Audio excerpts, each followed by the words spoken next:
Born to think, to cook, to laugh, to talk, to have friends.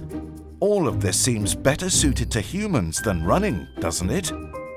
In June 2004, Hugh Lobb won a marathon of a special kind. In 2 hours, 5 minutes and 19 seconds, he ended just 3 minutes before KBJ, a horse. Yes, the man versus horse marathon is a 35-kilometre race held every year in Llanwrtyd Wells, Wales.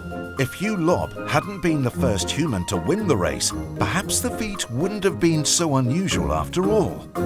What if we were born to run?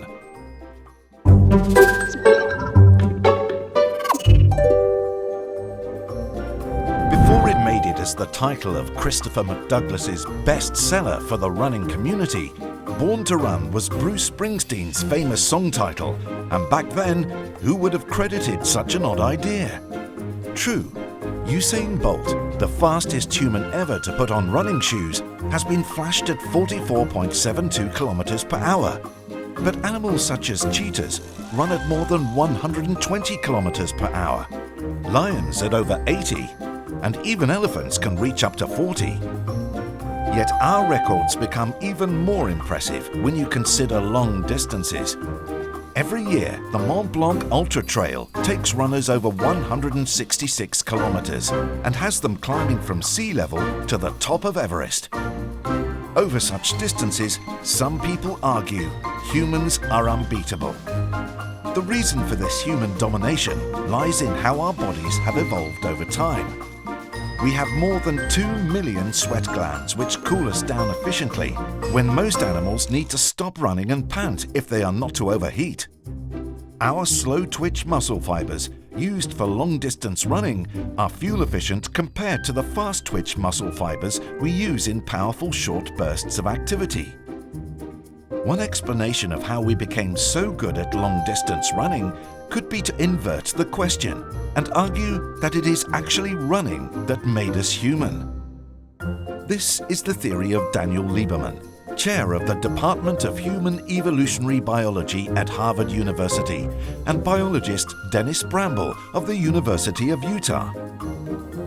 In their article featured on the cover of Nature, they argue that we evolved from our ape-looking Australopithecus ancestor to our current Homo sapien form because we had to start running.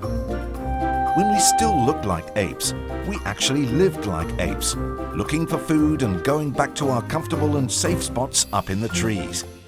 But one day, it seems like our ancestors were pushed from the trees. A likely explanation for this is that the number of trees decreased significantly in a period of climate change.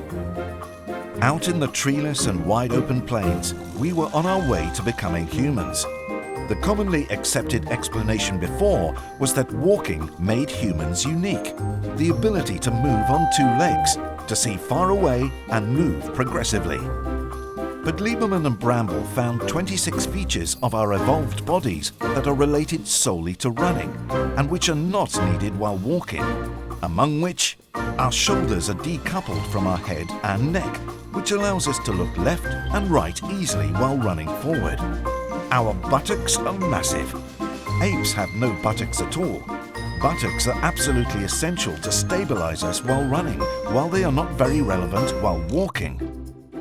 Even our heads are flat, which allows us to shift our body mass backwards, making it easier to balance our bodies while enduring all the ups and downs of running. But why did our ancestors need to develop such amazing endurance? Well, since they couldn't leap onto a gazelle, as faster animals did, humans actually had to run longer behind their prey.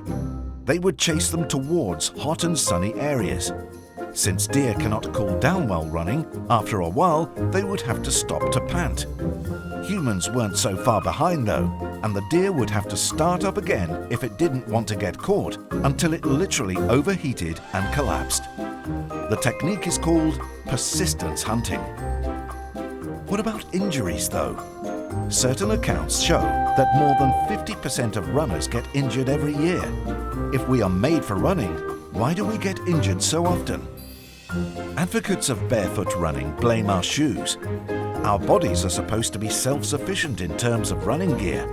Putting a pair of comfortable shoes gives us the confidence to land with a so-called rear foot strike, landing with the heel first. But when running, the shock can accumulate from 1.5 to 3 times the weight of the runner. For a woman of about 65 kilograms, this can amount to 195 kilograms per step. Of course, no cushion can absorb this, despite the security we feel in donning running shoes. When running barefoot, runners tend to take smaller steps with less impact. In addition, the 26 bones in our foot and their ligaments, tendons and muscles get to work when landing with the front of the foot, and the impact is much softer than landing directly on the heel. The barefoot case triggers vigorous debates in the running community, and there is still no clear case for wearing shoes or not. However, looking at some tribes today, such as the Tarahumaras in Chihuahua, Mexico, who frequently run more than 50 kilometers a day, or at the astonishing proliferation of marathons throughout the world, it makes one wonder, maybe we are indeed born to run.